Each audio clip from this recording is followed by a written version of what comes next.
Oke guys, bismillahirrahmanirrahim. Assalamualaikum warahmatullahi wabarakatuh.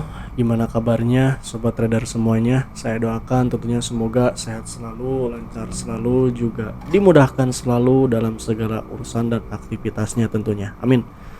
Terutama dalam urusan bertradingnya ya. Oke. Gimana hasil minggu kemarin? Tentunya semoga lancar selalu ya tentunya, dan tetap semangat mungkin buat teman-teman Bapak Ibu yang masih dalam fase belajar, mungkin ya tetap semangat terus pokoknya. Dan seperti biasa saya akan bahas mapping analisa XAUUSD atau gold untuk minggu depan tentunya. Dan hari ini ya bertepatan di hari Sabtu tanggal 1 Agustus. Wah, udah awal bulan ya tentunya. Video ini dibuat ya, dan mungkin analisa yang akan kita bahas itu berarti untuk nanti di hari Senin ya. Hari Seninnya itu berarti tanggal 3 Agustus sampai hari Jumat tanggal 7 Agustus 2026 tentunya. Oke, langsung saja kita ke pembahasannya. Dan buat teman-teman mungkin sekali lagi yang belum join ya ke grup official member VIP kelas di DMAX-nya, atau mungkin Bapak Ibu teman-teman sobat trader yang masih belajar ya, atau yang sudah pro juga, yang sudah belajar dan sedang mencari broker yang aman, nyaman dan terregulasi jelas tentunya. Banyak fasilitas lengkapnya, WD-nya cepat dan lain sebagainya. Itu teman-teman saya rekomendasikan menggunakan broker di DMAX tentunya ya. Itu aja. Dan untuk info lengkapnya mungkin Bapak Ibu bisa chat Japri aja ya ke nomor WhatsApp saya yang ada di running text di sini nih. Di sini. Nah, ini ya, di running text ini tuh. 0888 0189 4948. Oke, langsung saja tanpa basa-basi lagi. Mungkin seperti biasa ya, saya akan bahas dulu dari segi sentimen marketnya ya. Dan dari acuan sentimen marketnya saya gunakan dari data CFTC ya, Commodity Futures Trading Commission, yang seperti biasa tentunya dari data COT-nya atau Commitment of Traders-nya. Ini sudah ada rilis baru tentunya ya, seperti biasa setiap hari Jumat tentunya ada rilis data COT terbaru ya. Langsung aja kita buka metal and others-nya dan kita fokuskan ke yang gold-nya saja ya. Nah, ini nih. Di sini yang gold-nya saja ya. Oke. Karena ini sudah banyak sekali angka-angkanya ya, dan saya sudah rangkum juga tentunya untuk data COT terbaru ini ya, secara pembahasannya agar lebih mudah dipahami juga tentunya ya. Data COT terbaru ya tersedia, snapshot posisinya di tanggal 28 dan rilis TFTC-nya hari Jumat ya, kemarin itu tanggal 31. Oke, dan di sini ada managed money atau institusi atau hedge fund, long positionnya di sekitar 135, short positionnya di 15.000 sekian, dan net longnya bertambah ya, kurang lebih 119.000 kontrak ya, sekian kontrak tentunya. Perubahan mingguannya, dan di sini nih ada pengurangan ya. Ini nih ada pengurangan, ini nih yang saya notice ya teman-teman. Ada posisi long yang berkurang sebesar 6.000 sekian kontrak, dan sama juga ya untuk posisi short juga sama di sini. Ada penurunan juga, ada pengurangan juga sekitar 1.300 sekian kontrak ya untuk posisi shortnya. Posisi long itu kan posisi beli ya, dan posisi short itu berarti posisi jual atau sell kayak gitu ya. Dan secara rangkuman untuk perubahan mingguannya itu net longnya berkurang ya sebesar 5.000 sekian kontrak ya tentunya. Nah, kita langsung ke kesimpulan sentimennya di sini ya teman-teman. Institusi atau manajemen money atau hedge fund itu masih mempertahankan dominasi posisi beli pada gold ya, masih mempertahankan posisi beli ya, karena banyaknya posisi beli ya, kontrak beli tentunya masih banyak ya. Namun, nah di sini ada namun nih. Namun terjadi pelemahan sentimen bullishnya kayak gitu dibanding laporan sebelumnya, berarti minggu sebelumnya kayak gitu ya. Beda nih kayak gitu kan di minggu sebelumnya dengan minggu sekarang nih kayak gitu ya. Hedge fund mengurangi 6.300 sekian kontrak posisi beli ya atau posisi long, sementara posisi short juga sama nih berkurang juga ternyata ya, bukan bertambah juga ya. Kayak gitu kan biasanya kan kalau misalkan posisi longnya berkurang, posisi jual bertambah kayak gitu kan. Tapi di sini sama-sama berkurang. Cuman tentunya secara keseluruhan ya jumlahnya itu memang masih dominasi untuk net long ya. Nah ini nih net longnya turun kayak gitu kan di 5.000 sekian kontrak kayak gitu. Nah meskipun demikian jumlah posisi long atau posisi belinya itu masih jauh lebih besar dibandingkan posisi short kayak gitu, sehingga bias jangka menengah XAUUSD masih bullish kayak gitu ya. Penurunan net long lebih mencerminkan berkurangnya agresivitas akumulasi dibandingkan perubahan sentimen menjadi bearish. Jadi sebenarnya sentimennya tuh memang masih belum bearish kayak gitu ya, masih belum bearish tapi masih bias bullish kayak gitu ya, karena masih dominasi terhadap posisi kontrak beli tentunya kayak gitu. Cuman mencerminkan berkurangnya tadi itu mencerminkan agresivitas akumulasinya kayak gitu dibandingkan perubahan sentimen menjadi bearish kayak gitu. Oke. Nah, untuk minggu ini ya nanti tanggal berapa, tanggal 3 ya, nanti itu hari Senin tuh tanggal 3, ini tanggal 2 ya berarti besok hari Minggu sampai tanggal 8 Agustus kayak gitu kan, hari Sabtunya berarti ya minggu depan. Perhatian pasar akan tertuju pada rangkaian data ekonomi Amerika Serikat. Nah ini ya untuk minggu depan nanti ada pembahasan juga ya tentang fundamentalnya tentunya kayak gitu, terutama data ISM manufaktur PMI, JOLTS job opening, ADP employment change, ISM service PMI, initial jobless claim, serta puncaknya itu nanti di hari Jumat buat minggu depan tanggal 7 itu ada data non farm payroll ya, ada rilis data NFP nih. Wah luar biasa ya untuk minggu depan, tentunya kita harus antusias menghadapi NFP nanti. Jadi harus benar-benar kita persiapkan untuk nanti di NFP tanggal 7 ya. Kayak gitu. Dan ada lagi rentetan data yang lain, average yearly earnings dan unemployment rate pada hari Jumat. Nah gitu ya.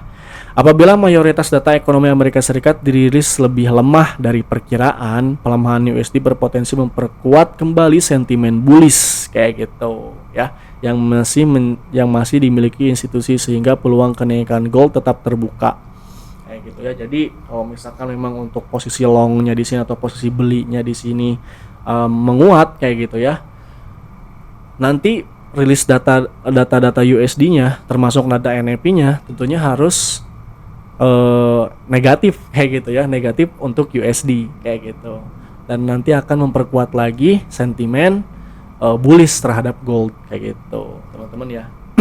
Nah apabila data ekonomi menunjukkan hasil yang lebih kuat dari ekspektasi kayak gitu kan, sebaliknya nih kalau misalkan nanti malah rilis datanya itu menunjukkan hasil yang lebih kuat dari ekspektasi, kuat di sini dalam artian kuat untuk USD-nya berarti ya, tekanan terhadap gold dapat meningkat dan membuka peluang koreksi atau konsolidasi jangka pendek meskipun struktur sentimen institusi secara keseluruhan masih cenderung bullish kayak gitu. Jadi ya tentunya kalau misalkan ditanya gold ada kemungkinan juga untuk turun, tentunya ada juga ya teman-teman, tidak menutup kemungkinan kayak gitu. Ya kalau misalnya nanti rilis data USD-nya untuk minggu depan itu lebih dominan ke penguatan terhadap USD kayak gitu, terhadap mata uang USD ya, otomatis tentunya akan terjadinya pelemahan atau penurunan di XAU USD atau di gold gitu teman-teman ya. Jadi secara kesimpulan ya untuk minggu depan dari data COT ini masih bullish ya, akan tetapi bullishnya itu tidak terlalu agresif kayak gitu ya, mungkin di kisaran 65 ya, 65 bullish, 65% bullish kayak gitu kan. Sisanya itu bearish kayak gitu teman-teman ya. Oke, Kita lanjut ke pembahasan teknikalnya ya. Oh, sebelum ke teknikalnya mungkin tadi udah dibahas tentunya untuk rangkaian data rilis data minggu depan itu ada ISM, ada job opening, ada ADP, ada NEP ya, puncaknya nanti di hari Jumat tentunya. Kayak gitu. Untuk ini secara prediksinya seperti apa ya untuk NEP, ISM dan lain-lainnya untuk data-data ini tentunya nanti akan dibahas di live daily market ya seperti biasa buat teman-teman member mungkin nanti akan diupdate ya setiap harinya tentunya. Nah, makanya buat Bapak Ibu teman-teman yang belum join ke grup official member VVIP kelas di Max-nya bisa langsung join sekarang juga biar nanti bisa dapat up to date analisa, mapping, dan fundamentalnya juga tentunya ya di grup official member VVIP kelas di Max tentunya. Setiap hari kita selalu update tentunya. Gitu teman-teman ya, boleh join sekarang juga. Untuk info joinnya bisa chat nomor WA saya aja ya di sini nih di running text di bawah tuh ada. Oke. Lalu untuk pembahasan teknikalnya di sini sebenarnya memang kemarin minggu kemarin juga ya kita udah menghadapi FOMC ya. FOMC-nya sendiri tentunya masih menunjukkan suku bunganya masih dipertahankan. Memang meskipun sebelumnya ada rumor ya bahwasannya untuk suku bunganya itu akan dinaikin lagi, cuman masih di cancel ya, belum jadi. Nah, dari itu kalau misalnya kita lihat juga ya secara kasat mata di sini sebenarnya ini tuh pergerakan tuh masih di situ-situ aja ya. Kayak gitu kan. Masih bolak-balik kalau misalnya kita gambarkan trendline ya, gambarkan trendline seperti ini ya harga masih bolak-balik saja ya, nggak ada pergerakan yang masif kayak gitu. Nah, seperti ini ya. Ataupun mungkin ini juga sebenarnya masih saya bahas ya, udah saya bahas di video sebelumnya teman-teman. Kalau misalnya ada yang masih inget mah kayak gitu ya, selama harga masih berada di dalam range-nya ini, nah ini nih, ini supportnya ya, ini support kuncinya dan ini resisten kuncinya di sini. Harga masih bolak-balik saja di zona ini tentunya ya, di range ini hampat ya, ini struktur hampat. Memang kalau misalnya kita berbicara ke struktur kecil, struktur pendek ya ini pergerakannya besar tentunya ya, cuman karena kan kita analisanya untuk mingguan kayak gitu ya, jadi kita lihatnya secara kasat mata besar atau skala besar kayak gitu. Nah, seperti ini ya. Jadi harga itu masih bolak-balik saja nih sebenarnya. Cuman kalau misalnya kita perhatikan mengerucut ya. Nah, mengerucut nih di sini teman-teman ya. Mengerucut nih kayak gitu. Udah mulai mengerucut lagi kayak gitu. Bahwasannya ya disinilah hati-hati, mungkin bisa saja tiba-tiba market terjadinya pergerakan yang tiba-tiba menjadi besar kayak gitu ya. Nah, ini lebih kalau misalnya kita lihat, nah ini lebih mengerucut lagi ya. Kayak gitu. Cuman memang masih belum keluar dari batas atasnya di sini ya. Ini low validnya ya. Ini udah saya bahas di video minggu sebelumnya dan ini high validnya. Kayak gitu. Nah, di minggu besok pun saya rasa masih bolak-balik aja sih kayak gitu ya, masih bolak-balik aja. Kemarin sih memang minggu sebelumnya kan saya prediksikan, saya analisakan nanti mungkin keluarnya itu dari zona ini ya, dari batas atas batas bawah ini itu nanti pada saat FOMC kayak gitu, pada saat FOMC. Tapi ternyata masih belum keluar juga ya.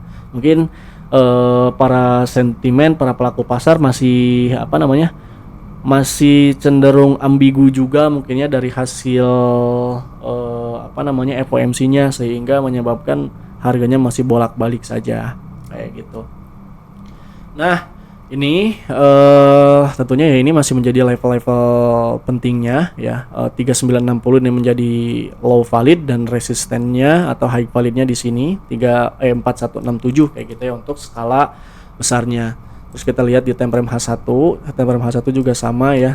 Sebelumnya saya udah bahas juga kayak gitu kan. Memang di sini ini inducement ya, ini inducementnya.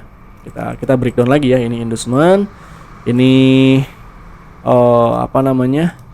break of structure-nya ya, ini break of structure-nya.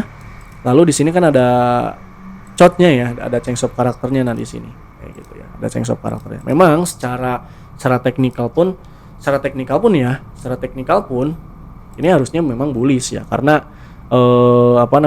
sudah terbentuknya adanya change of character kayak gitu. Tapi ya market bisa saja berkata lain ya teman-teman, kayak gitu kan, tiba-tiba misalkan ada berita apa gitu kan ya, yang bisa menyebabkan goldnya kembali turun lagi. Itu bisa terjadi ya teman-teman. Who knows, tidak untuk kemungkinan. Jadi tetap kita harus juga waspada, harus selalu juga update ya dari segi fundamental dan teknikalnya juga kayak gitu. Nah ya memang harusnya kalau misalnya dari structure, kalau misalnya kita tarik Fibonacci ya, ini udah dibahas juga ya di minggu sebelumnya. Nah ini nih kemarin ya, di sini kayak gitu kan, ini jadi zona buy-nya, ini kan zona OTI-nya kayak gitu ya, ini zona optimal trade entry-nya kayak gitu, OTE gitu ya. Ini memang ini juga masih menjadi zona buy-nya saat ini ya, kayak gitu kan, masih menjadi zona buy-nya kayak gitu. Berarti buat minggu depan apakah nanti bisa langsung naik? Knows ya, tidak untuk kemungkinan. Nanti coba kita breakdown juga di time frame kecilnya ya, untuk satu harinya, mungkin hari Seninnya kita prediksikannya untuk hari Seninnya ya, kayak gitu. Cuman overall untuk secara garis besarnya ini kalau saya nggak pakai trend line-nya, tadi cuman pengen lihat doang pergerakannya mengerucut kayak gitu teman-teman ya.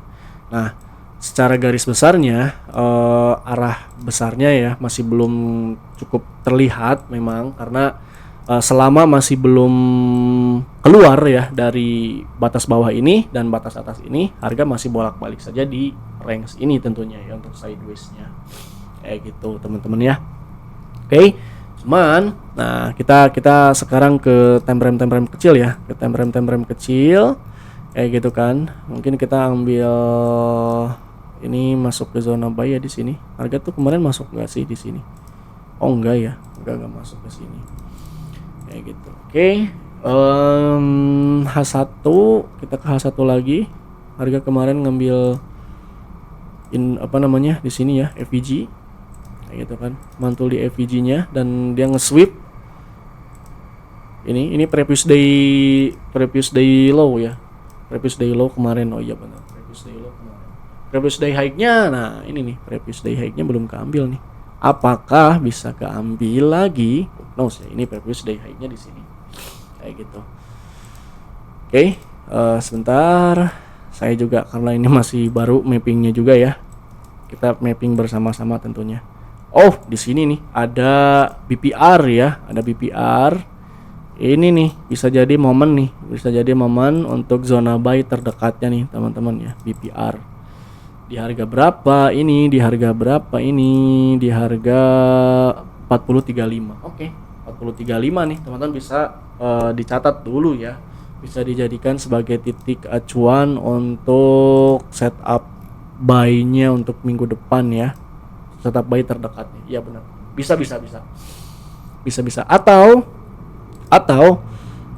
ini FV-nya tadi udah kita delete aja ya, BPR, dan ini ada order block ya, order block time frame M5 tentunya teman-teman. Ini bisa kita jadikan sebagai zona buy terdekatnya kayak gitu. Oke, nah seperti ini ya. Berarti kalau misalnya mau ambil agresif BPR di harga 35, kalau misalnya mau ambil yang low risk-nya untuk di order block-nya di 35 atau 30. Nah itu bisa dijadikan sebagai titik zona entry buy-nya ya, kayak gitu, zona buy-nya. Kalau misalnya kita breakdown di time frame M1 nih, kita breakdown time frame M1, terdapat change of character ya, di sini. Nah ini nih change of character kayak gitu, ya. M1 M5 juga sama ya, M5 juga sama sih. Berarti ya ini nanti jadi liquidity ya. Ini jadi liquidity, harusnya masih bisa turun dulu nih gitu kan. Ini jadi liquidity-nya atau investment-nya, kita tarik Fibonacci-nya dari low di sini tuh high-nya di sini. Gitu kan. Iya, benar. Pas. Cukup rekomendasi teman-teman. Ini untuk setup buy-nya untuk hari Senin mungkin ya, karena dekat ini harganya kayak gitu. Ini zona optimal trade entry-nya. Ya, 40.35 lah ya. 40.35 sampai 40.25 mungkin ya, kalau misalnya kita buletin sampai 10 poin untuk zona buy-nya. Kayak gitu kan, 40.35 sampai 40.25 itu menjadi zona buy XAUUSD terdekatnya tentunya. Itu untuk setup intraday ya, itu setup intraday-nya. kayak gitu.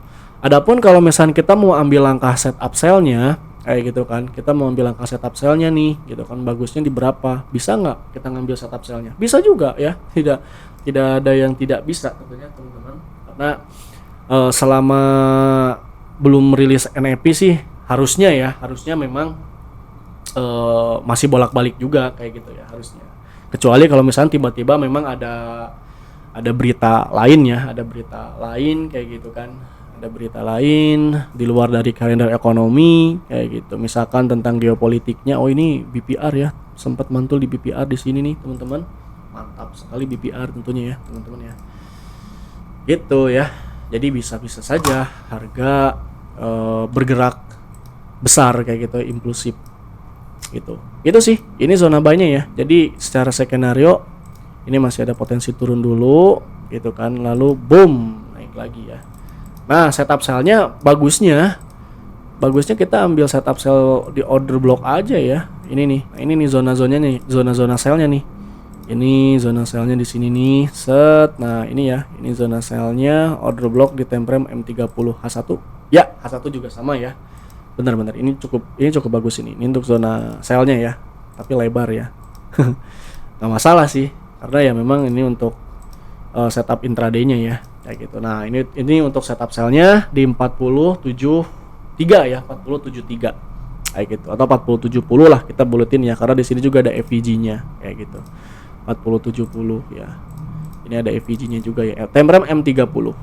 M15 ya, M15 M30 sama di sini. Ini M15 jadi order flow-nya ya, ini order block. Kayak gitu 70 sampai 80 ya. Kayak gitu. Kalau misalnya sampai atasnya ya sampai 88, tapi lebar banget kayak gitu kan, teman-teman. Cuman jadi kalau misalnya kita simpulkan lagi untuk zona sell terdekatnya 4070 sampai 4080 lah ya, 4070 sampai 4080 kayak gitu. Nah, itu untuk zona sell terdekatnya. Adapun zona sell kedua ya, mungkin untuk zona sell kedua, nah kita bisa nunggu di sini nih. Nah, ini ya zona sell keduanya. Order block juga sama ya. Ini order block juga sama. Ini base nih, ini jadi order block cukup kuat sih. Kemarin saya pengennya tuh harga tuh dia naik ke sini terus kita ambil sell, ternyata nggak masuk ya, harga langsung turun teman-teman. Kayak gitu. Oke. Nah, mungkin secara skenario kalau misalnya kita tarik ya panahnya ini seperti ini, dia ke bawah dulu terus naik lagi. Kayak gitu kan. Terus di sini dia mantul lagi ke bawah, akhirnya dia naik lagi dan ya di sini turun lagi. Kayak gitu. Ya. Masih belum keluar ya dari zona yang tadi. Nah, benar belum keluar. Masih bolak-balik aja sih sebenarnya teman-teman ya, masih bolak-balik aja. Coba tetap ya. Ini bukan jadi titik acuan untuk final juga kayak gitu kan. Skenario-nya ya, skenario-nya bisa saja di sini gitu kan langsung naik lagi juga. Langsung naik lagi bisa saja di sini turun langsung juga, balik lagi turun gitu kan. Nah, seperti ini bisa saja. Nah, ini zona buy kedua mungkin ya. Tadi ini zona buy pertama, ini zona buy kedua. Ini cukup rekomendasi juga nih. Set. Nah, ini nih. Ini zona buy kedua di sini nih. Ya, pantulan untuk ambil buy-nya. Ini juga sama order block ya.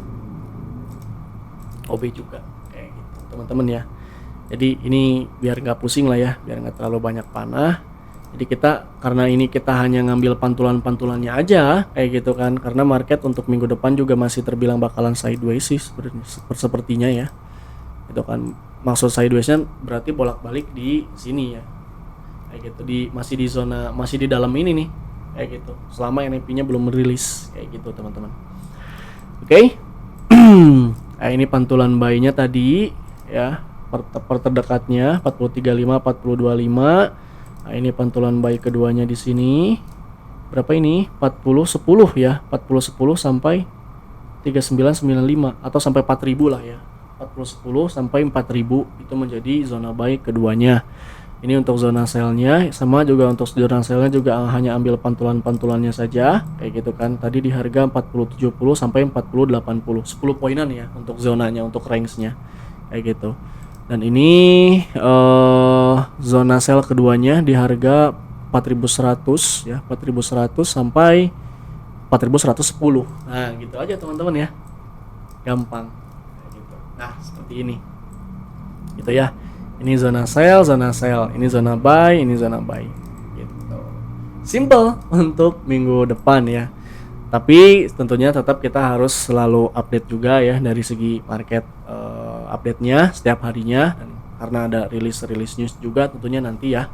Dan jangan lupa tentunya buat teman-teman yang belum join, silakan join sekarang juga ke grup official member VVIP Class di DMAX-nya, biar teman-teman tidak ketinggalan informasi-informasi seputar live tradingnya, sekaligus